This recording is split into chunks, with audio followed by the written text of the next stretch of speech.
Aujourd'hui, on va parler du syndrome de Gilles de la Tourette. Les enfants qui ont cette maladie, ils n'ont pas de chance comme moi. Parce que cette maladie, elle est rare. Et moi, par exemple, des fois, je me dis, pourquoi c'est moi qui ai cette maladie et pas quelqu'un d'autre?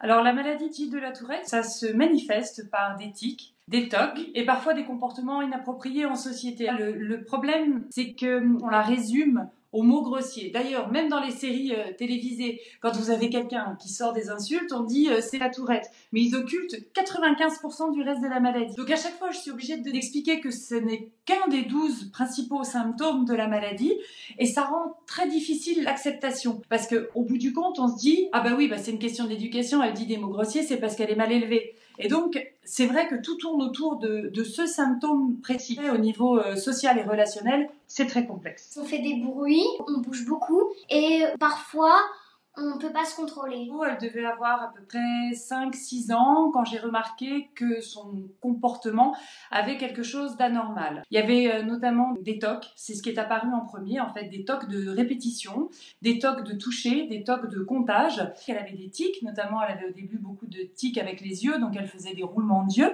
elle avait des tics de gorge et ensuite ce qui est venu, c'était les tocs de comportement. Donc j'ai remarqué qu'il y avait des emportements excessifs. Je faisais beaucoup de crises avec papa-maman dans les restaurants, dans les magasins, et on était obligé de me sortir pour pas que tout le monde entende. Voilà.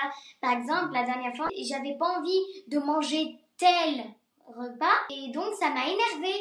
Et donc j'ai fait des crises de nerfs et tout. Et à l'école, j'embête des gens des fois sans le faire exprès. Et un autre jour, ma sœur m'avait pris une de mes chaussettes, de paires de chaussettes préférées. Ça m'avait énervée.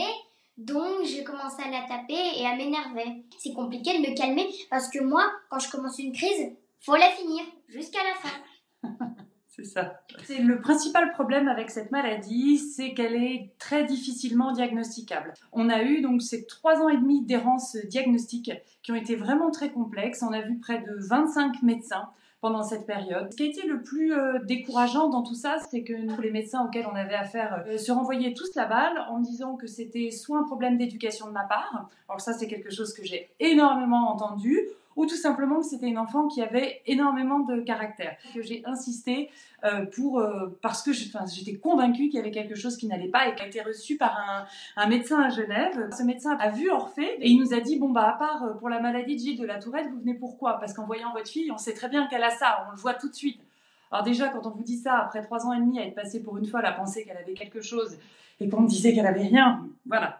Et ce médecin nous a renvoyé vers un autre médecin en France et qui lui a proposé un traitement. Ce traitement, c'est un traitement à base de neuroleptiques. C'est vraiment une dose infinitésimale. Le jour où elle a eu son traitement, je vais dire qu'en 24 heures, on a changé d'enfant en fait. On l'a retrouvée comme elle était 3 ans et demi auparavant. Il faut savoir que cette maladie, elle évolue aussi dans le temps. Donc on a une adaptation du traitement à faire au fil des mois, puisque la maladie, elle amplifie. Donc on s'adapte au fur et à mesure. Mais grâce à ça, elle vit de nouveau une vie normale. Mon traitement, il est très efficace parce que j'embête plus du tout, enfin un petit peu papa-maman. À l'école, je fais beaucoup de moins de bruit, mais quand même, des fois, je fais des bruits à l'école et je les garde tous à l'école et je rejette tous les bruits chez papa-maman. J'ai expliqué à ma classe que j'avais cette maladie et ils ont tout de suite compris. J'ai une copine, elle m'aide à chaque fois que j'embête quelqu'un ou que je commence à m'énerver. Elle vient, elle me fait des câlins, elle m'explique, elle me calme. Il y a 2 effets secondaires. Il y a un effet secondaire, je dors beaucoup plus. Et il y a un deuxième effet secondaire, c'est que je prends un peu de poids. Le médecin a dit qu'à mes 16-17 ans, la maladie augmenterait fortement. Il y a une phase d'augmentation, une phase de stabilisation, et après, soit ça reste, soit ça part. Donc on ne sait pas encore de quoi demain sera fait. Ça m'inquiète un peu parce que, par exemple, quand je serai au collège, lycée, j'ai peur qu'on ne me comprenne pas. Parce que, normalement, les profs au collège, lycée, ils sont pas tout le temps super gentils. Donc, j'ai quand même un petit peu d'inquiétude pour qu'on me comprenne. En tant que maman, bien sûr, je me dis, est-ce que ça va aller pour l'avenir? Est-ce qu'elle va pouvoir gérer sa maladie dans l'avenir?